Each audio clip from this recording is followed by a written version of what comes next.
Hello everyone, कैसे हैं आप सभी लोग। मेरा नाम है अंकित मिश्रा और आप सभी का स्वागत है हमारे अपने प्लेटफॉर्म अमर ज्योति प्राइम पे। और आज हम लोग एक सीरीज स्टार्ट करने जा रहे हैं। उसका नाम है 400 इम्पोर्टेंट टॉपिक डिस्कशन। मतलब जैसे भी अगर हम पूरे इलेक्ट्रिकल इंजीनियरिंग की बात करें तो हमें ऐसा तो लगता है कि लगभग 12 से 13 सब्जेक्ट्स हैं, ऑलमोस्ट 15 सब्जेक्ट्स। अगर हम सभी सब्जेक्ट को अबाउट काउंट करें तो हमारे पास लगभग 15 सब्जेक्ट है। और अगर एक सब्जेक्ट को हम बहुत अच्छे से पढ़ें, प्रॉपर तरीके से पढ़ें, थ्योरी को पढ़ें, क्वेश्चन को पढ़ें, क्वेश्चन की प्रैक्टिस करें, साथ में टेस्ट लगाएं, तो एक सब्जेक्ट को करने में ऑलमोस्ट आपको 15 to 20 डेज लग जाते हैं। अगर हम सभी सब्जेक्ट को ऐसे ही करते रहेंगे तो ऑलमोस्ट हमको 7 to 8 मंथ, ये मैं बोलता हूँ 1 ईयर का टाइम तो आपको लगेगा सभी सब्जेक्ट को अच्छे से प्रिपेयर करने के लिए। मतलब 4 साल की इंजीनियरिंग को कितना भी आप कम करोगे तो 1 ईयर तो लगेगा ही आपको अच्छे से प्रिपरेशन करने के लिए। लेकिन जनरली होता क्या है कि ऐसे बहुत से स्टूडेंट्स हैं जो इंजीनियरिंग कर चुके हैं और जस्ट आज कोई वैकेंसी आई और उसका 3 महीने में एग्जाम है, तो उन लोग क्या करते हैं, वो कन्वेंशनल अप्रोच के थ्रू तैयारी करते हैं। तो वो मुझे लगता है कि वो प्रॉपर उतना इफेक्टिव नहीं हो पाएगा, क्योंकि आप पूरा सब्जेक्ट ही कवर नहीं कर पाओगे। तो मैंने एक उसका एक अल्टरनेटिव निकाला है। इसमें हम लोग क्या करेंगे, जो भी हमारे 15 सब्जेक्ट्स हैं, हम उसमें से कुछ इंपॉर्टेंट टॉपिक देखेंगे। हम पूरा सब्जेक्ट नहीं पढ़ेंगे, ठीक है ना। हम लोग यहाँ पे इंपॉर्टेंट टॉपिक डिस्कस करेंगे। जैसे एग्जांपल के तौर पे मैं बात करता हूँ मेजरमेंट का। तो मेजरमेंट में अगर हम बात करें, अगर हम यहाँ पे बात करते हैं मेजरमेंट के बारे में, तो मेजरमेंट में हमारे पास बहुत सारे टॉपिक्स होते हैं, राइट। हमारे पास मेजरमेंट में बहुत सारे टॉपिक्स होते हैं, लेकिन अगर हम उन्हीं टॉपिक्स की बात करें, ऑलमोस्ट मैं मानता हूं कि मेजरमेंट में बहुत बड़ा सब्जेक्ट है। इसको हम 3 पार्ट में डिवाइड करते हैं। इलेक्ट्रिकल में इलेक्ट्रिकल मेजरमेंट, इलेक्ट्रॉनिक्स मेजरमेंट, और साथ में आपका ट्रांसड्यूसर। ये 3 चीजें मिलकर आपका बनता है एक सब्जेक्ट, ठीक है ना। तो अगर मैं इसमें इंपॉर्टेंट टॉपिक की बात करूँ ना, तो मुझे ऐसा लगता है कि 20 ऐसे टॉपिक्स हैं जहां से हमेशा क्वेश्चन बनते हैं। तो हमारा टारगेट क्या होना चाहिए कि पहले हम उन सभी 20 टॉपिक्स को पढ़ लें इस सब्जेक्ट में, फिर उसके बाद किसी दूसरे सब्जेक्ट को पढ़ लें। अगर हम इसको पूरा पढ़ने जाएंगे, है ना, मैं ये नहीं बोल रहा हूँ कि आपको पढ़ना नहीं है, आप इसको पूरा पढ़िए, ठीक है ना, कोई दिक्कत की बात नहीं है, पूरा पढ़िए। लेकिन अगर आपका एग्जाम 2 महीने में है तो पूरा नहीं पढ़ सकते, इस चीज को भी हमको एक्सेप्ट करना पड़ेगा। उसके लिए आपको 20 टॉपिक्स पढ़ना बहुत जरूरी है इस सब्जेक्ट में। फिर आप कोई दूसरा सब्जेक्ट उठाइए, उसके 20 टॉपिक्स कर लीजिए। उससे होगा ये कि आपका एटलीस्ट सारे सब्जेक्ट कवर हो जाएंगे, इंपॉर्टेंट इंपॉर्टेंट टॉपिक्स। तो वैसे ही आज हम लोग यहाँ पे करने वाले हैं। आज हमारा पहला टॉपिक होने वाला है इस 400 इंपॉर्टेंट टॉपिक डिस्कशन का। जो पहला हमारा टॉपिक है आज की क्लास में, वो है ऑल अबाउट पीएमएमसी इंस्ट्रूमेंट। तो आज हम लोग पूरा का पूरा पीएमएमसी इंस्ट्रूमेंट के बारे में पढ़ेंगे, जानेंगे, जो कि बहुत ही इंपॉर्टेंट टॉपिक है। आप कोई भी एग्जाम अटेम्प्ट करिए, आपको यहां से क्वेश्चन देखने को मिलेगा ही मिलेगा। तो हम लोग यहाँ पे क्या करेंगे, पीएमएमसी के बारे में पूरा तो नहीं पढ़ेंगे, एक ओवरव्यू जानेंगे, एक लिस्ट हम लोग उसकी स्टोरी समझने की कोशिश करेंगे कि पीएमएमसी में होता क्या है, किस टॉपिक से रिलेटेड है, और साथ में इसके कुछ इंपॉर्टेंट क्वेश्चंस भी देख लेंगे। मतलब कि थोड़ा बहुत कहानी हो गई, थोड़े क्वेश्चंस हो गए। और जब ये वीडियो जहां पे भी अपलोड होगा यूट्यूब वगैरह पे, वहां पे डिस्क्रिप्शन में इसका एक टेस्ट भी डाल दूंगा 30 क्वेश्चंस का। तो इस वीडियो को करने में मुझे लगभग 15 से 20 मिनट का टाइम लगेगा। 20 मिनट आप इसको देख लीजिए, ठीक है ना। 30 क्वेश्चन अटेम्प्ट कर लीजिए, आधे घंटे 40 मिनट में एक टॉपिक आपका पूरा कंप्लीट हो जाएगा। तो ये हमारा प्लान है, ठीक है। तो चलिए हम बात करते हैं अपने पहले टॉपिक की तरफ। जो हमारा पहला टॉपिक है यहाँ पे, ऑल अबाउट पीएमएमसी इंस्ट्रूमेंट, जो कि आपका मेजरमेंट सब्जेक्ट से है। सेकेंड टॉपिक आपको क्या रखना है, ये आप लोग कमेंट करके बताइएगा। यहाँ मुझे क्या सब्जेक्ट रखना है ना, कौन सा टॉपिक पे मैं वीडियो बनाऊं और किस सब्जेक्ट का बनाऊं, ये आप लोग यहाँ पे कमेंट करके बताइएगा। जिससे हमको करना तो 400 टॉपिक्स है ना, लेकिन आपके हिसाब से कौन सा टॉपिक यहाँ पे इंपॉर्टेंट है। जरूरी नहीं कि मेजरमेंट मतलब मेजरमेंट का ही हो, मशीन का भी हो सकता है, पावर सिस्टम का भी हो सकता है ना, क्योंकि हमको 400 टॉपिक कवर करने हैं। तो ये आप लोग यहाँ पे बता सकते हो। ये हमारा एक बेसिक डायग्राम है पीएमएमसी इंस्ट्रूमेंट का। पीएमएमसी इंस्ट्रूमेंट हमारा मेजरमेंट का एक टॉपिक है, जहां पे ये डीसी वैल्यू को रीड करने के लिए यूज होता है ना। तो होता है क्या है कि जैसे ये आप लोग का परमानेंट मैग्नेट, इसका नाम है ना पीएमएमसी। पीएमएमसी मतलब परमानेंट मैग्नेट मूविंग कॉइल। तो ये जो इंस्ट्रूमेंट है, परमानेंट मैग्नेट से मिलकर बना है और ये मूविंग कॉइल है, दो चीजों से मिलकर बना है। इसके नाम में ही इसका आंसर है, permanent magnet, moving coil. Okay, तो अगर हम बात करते हैं यहाँ पे कि हमारे पास जो भी करंट होती है हम स्प्रिंग के थ्रू पास करते हैं, जिसको भी हमको मेजर करना होता है, करंट स्प्रिंग से होती हुई जाती है, इसके अंदर जाती है, फिर यहाँ से निकल जाती है, ठीक है ना। परमानेंट मैग्नेट आपका मैग्नेटिक फील्ड क्रिएट करेगा, और यहाँ पे जो कंडक्टर है, जो कॉइल है, मूविंग कॉइल है ना, ये कहाँ पे रखा हुआ है, मैग्नेटिक फील्ड में। तो आपको पता ना Lorentz principle, whenever a current carrying conductor placed in a magnetic field it will experience a force. इस पे एक फोर्स लगेगा, जब फोर्स लगेगा तो यहाँ पे एक टॉर्क लगेगा, टॉर्क लगने से आपका ये मूविंग कॉइल घूमेगा, मूव करेगा, और इसके घूमने से आपका पॉइंटर भी घूमेगा, ठीक है। तो आपका लग चुका है यहाँ पे डिफ्लेक्टिंग टॉर्क। आपके इंस्ट्रूमेंट में पॉइंटर को घुमाना था, आपने घुमा लिया। कौन सा प्रिंसिपल यूज किया आपने, लॉरेंस प्रिंसिपल। पहला क्वेश्चन बन चुका है, पीएमएमसी इंस्ट्रूमेंट कौन से प्रिंसिपल पे वर्क करता है, तो वो लॉरेंस प्रिंसिपल पे वर्क करता है, या फिर मैग्नेटिक फील्ड पे काम कर रहा है, तो हम बोल सकते हैं कि मैग्नेटिक इफेक्ट पे भी काम करता है। और पॉइंटर को किसी एक फाइनल वैल्यू पे रोकने के लिए हमने क्या लगाया यहाँ पे, स्प्रिंग। तो हमने किस प्रकार कंट्रोल लगाया, स्प्रिंग कंट्रोल लगाया, ठीक है ना। तो ये बात आप लोग याद रखिएगा। ये कुछ इंपॉर्टेंट पॉइंट्स हैं। इसका फुल फॉर्म क्या है, permanent magnet moving coil instrument. ये आपका लॉरेंस प्रिंसिपल पे काम करता है, या फिर हम बोल सकते हैं ये मैग्नेटिक प्रिंसिपल पे काम करता है, ठीक है। ये सिर्फ डीसी वैल्यू रीड करता है, एसी वैल्यू रीड नहीं करेगा। अगर आप एसी वैल्यू दोगे तो अगर लो फ्रीक्वेंसी है तो वो ऑसिलेट करेगा, और अगर आपका हाई फ्रीक्वेंसी तो जीरो पे वाइब्रेट करेगा, मतलब कि एवरेज वैल्यू रीड करता है, ठीक है ना। ये तो एवरेज एसी का जीरो होता है, तो एसी केस में जीरो रीडिंग शो करेगा वो, ठीक है। Work like DC motor with limited rotation. अगर आपको पता हो, जो मैंने आपको वर्किंग बताई लॉरेंस प्रिंसिपल, वो सेम वर्किंग हमको देखने को मिलती कहाँ पे, डीसी मशीन में, तो डीसी मोटर में। तो हम क्या बोलते हैं कि इसकी वर्किंग सिमिलर है DC motor with limited rotation, है ना। एक जीरो से लेके आपका एफएसडी तक तो रोटेट होता है ना, इतना ही रोटेट होता है, तो इसको हम क्या बोलते हैं, लिमिटेड रोटेशन। जो हमने कंट्रोलिंग टॉर्क लगाया है, कौन सा लगाया है, स्प्रिंग कंट्रोल। ये सारे इंपॉर्टेंट क्वेश्चंस है ना, जितने भी पॉइंट्स लिखे हुए हैं। हम इसमें जो डैम्पिंग लगा रहे हैं वो एडी करंट डैम्पिंग लगा रहे हैं। एडी करंट डैम्पिंग किसके ऊपर वर्क करता है, लेंज लॉ के ऊपर बेस्ड है ना। किसके ऊपर बेस्ड है ये, लेंज लॉ के ऊपर बेस्ड है। इसमें जो हमको स्केल मिलती है वो हमारी कैसी होती है, लीनियर, मतलब कि 0 से 1 के बीच में जितना गैप है उतना ही 1 से 2 के बीच में होगा, है ना।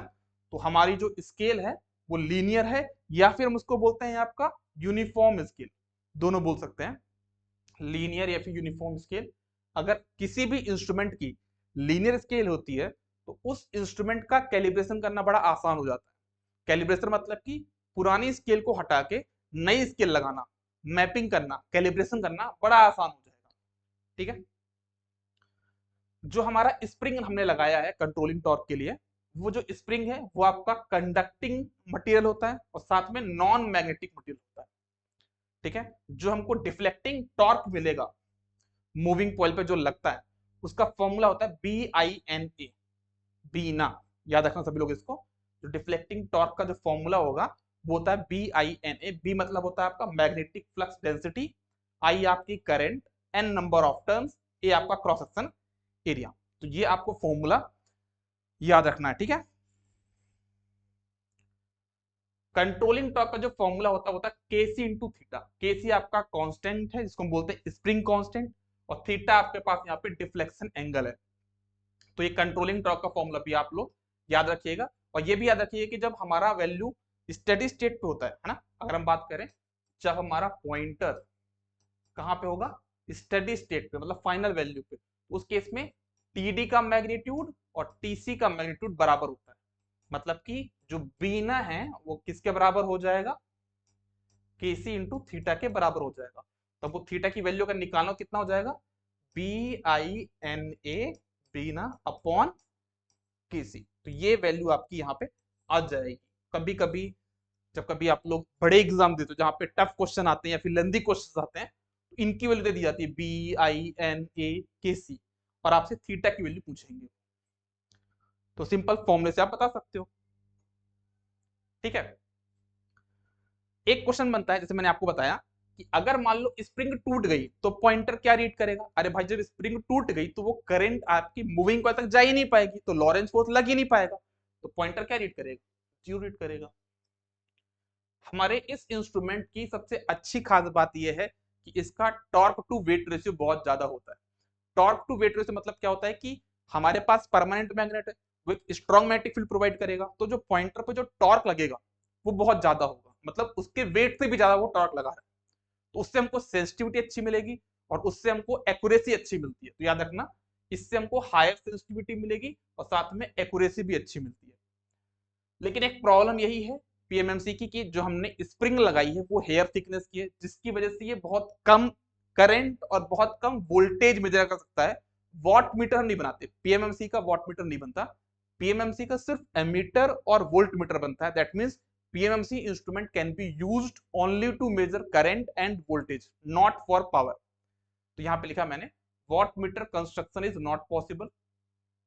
कभी कभी क्या होता है कि हमारी जो रेंज है मिली एम्पियर में है, हमको एम्पियर में करंट मेजर करना है, तो हम लोग रेंज को बढ़ा सकते हैं पीएमएमसी इंस्ट्रूमेंट की। तो हम लोग रेंज को बढ़ाने के लिए एक स्मॉल वैल्यू का रेजिस्टेंस यूज करते हैं, जो कि हम पीएमएमसी के पैरेलल में लगा देंगे, उसी को हम संट बोलते हैं। तो वो मैंने लिखा है यहाँ पे, we use low resistance value shunt in parallel with PMMC instrument to extend the range of PMMC instrument या फिर पीएमएमसी एमीटर। तो जो हम पैरेलल वैल्यू का लगाएंगे उसकी वैल्यू क्या होती है, आर एस एच बराबर R M upon M minus one, और एम की वैल्यू यहाँ पे क्या होगी, new range upon old range.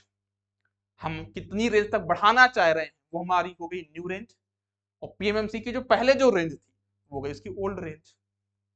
ठीक है ना, तो इस वैल्यू का रेजिस्टेंस हम पैरेलल में लगा के पीएमएमसी की रेंज को बढ़ा सकते हैं, एमीटर की रेंज को बढ़ा सकते हैं। वोल्ट मीटर की रेंज कैसे बढ़ाएंगे, क्योंकि ये तो आपका मिली वोल्ट में, तो इसको भी बढ़ा सकते हैं। कैसे बढ़ाओगे आप, आपको एक हाई वैल्यू का रेजिस्टेंस पीएमएमसी वोल्ट मीटर के सीरीज में लगाना होगा, तो उससे आपकी रेंज बढ़ जाएगी। ये लिखा है मैंने, यहाँ पे देख लीजिएगा,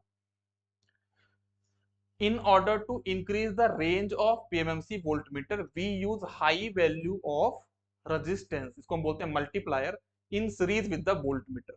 तो हम लोग यहाँ पे RSE लगाएंगे, जिसको हम लोग क्या बोलते हैं, मल्टीप्लायर भी बोलते हैं, और इसकी वैल्यू क्या होगी, RM into M minus one, और M की वैल्यू क्या होती है, न्यू अपॉन ओल्ड। जैसा कि हमने एमीटर में देखा था वही चीज वोल्टमीटर में भी है कि इसकी वैल्यू क्या होगी, new upon old.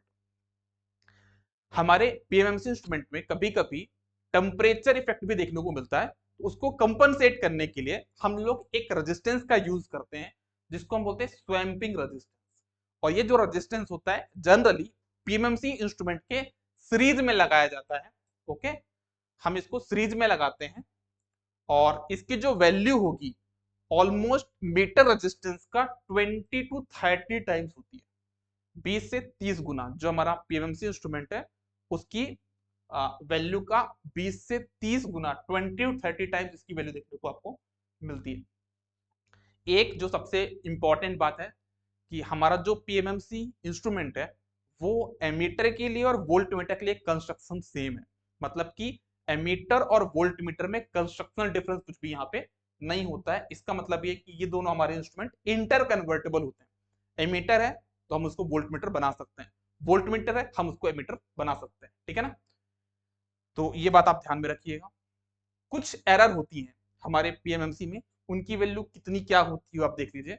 Frictional error हमारे पास ज्यादा होती है। फ्रिक्शनल एरर वो हर जगह ज्यादा होगी जहां पे मूविंग सिस्टम का वेट ज्यादा होगा। तो पीएमएमसी में मूविंग कॉइल है, कॉइल में नंबर ऑफ टर्न्स होंगे, तो उसकी वजह से इसका वेट ज्यादा हो जाता है और उसकी वजह से फ्रिक्शनल एरर हमारे पास ज्यादा होती है। लेकिन इसका ये मतलब नहीं है कि टॉर्क टू वेट रेशियो कम है, इस इंस्ट्रूमेंट का टॉर्क टू वेट रेशियो ज्यादा होता है, सेंसिटिविटी भी अच्छी होती है, एक्यूरेसी भी अच्छी होती है, टेम्परेचर एरर लेस है, फ्रीक्वेंसी एरर जीरो, क्योंकि सिर्फ डीसी के लिए यूज होता है ना, ओनली डीसी के लिए है, तो डीसी फ्रीक्वेंसी होती है क्या, नहीं होती है। तो फ्रीक्वेंसी कहाँ होती है, एसी में होती है, इस वजह से फ्रीक्वेंसी एरर जीरो है। स्ट्रे मैग्नेटिक फील्ड एरर आपके पास यहाँ पे लेस है, क्योंकि आपके पास स्ट्रॉन्ग मैग्नेटिक फील्ड है। जब आपके पास स्ट्रॉन्ग मैग्नेटिक फील्ड है तो कोई बाहर का मैग्नेटिक फील्ड आके उसको डिस्टर्ब नहीं कर सकता है ना, इस वजह से आपको स्ट्रे मैग्नेटिक फील्ड एरर आपको यहाँ पे क्या मिलती है, लेस मिलती है, और साथ में आपकी जो हिस्टेरिसिस एरर है और एडी करंट एरर वो भी आपका क्या होता है यहाँ पे लेस होता है। तो ये बात आप लोग ध्यान में रखिएगा। ऑलमोस्ट हमको यहाँ पे 15 से 20 मिनट हुए होंगे जहां पे हमने पूरे पीएमएमसी इंस्ट्रूमेंट के ओवर के बारे में जान लिया। अगर आप कोई भी एग्जाम देते हो, पीएमएमसी में कोई भी क्वेश्चन आता है, तो जो क्वेश्चन आपके जनरली यहीं से पूछे जाएंगे। तो ये पूरा पीएमएमसी हो गया। कुछ सैंपल क्वेश्चन मैं आपको दिखा देता हूँ, मैं सॉल्व नहीं करूंगा, बस दिखा देता हूँ कि कैसे कर सकते हो।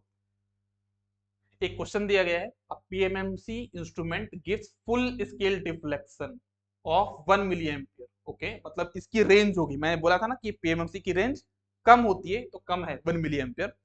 उसका रेजिस्टेंस दिया गया है 5 ohm. If the resistance of 0.55 ohm is connected in parallel to the instrument, what is the maximum value of current it can measure. तो सिंपल सी बात है, हमने आरएसएच को लगाया था पैरेलल में, उसकी वैल्यू क्या होती है R M upon M minus 1। M की वैल्यू यहाँ पे क्या होती है न्यू अपॉन ओल्ड। तो अगर मैं चाहूं यहाँ पे, तो मैं डायरेक्टली यहाँ पे क्या रख सकता हूँ new upon old, new upon old.